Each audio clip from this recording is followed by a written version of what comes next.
நெஞ்சின் அலைகளடி கோலக்குயில் ஓசையுறது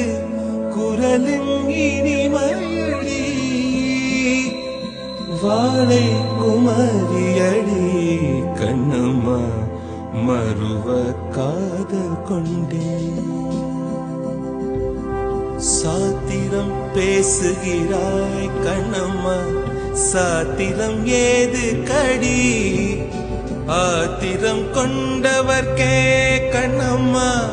சாத்திரம் உண்டாடி மூத்தவர் சம்மதியில்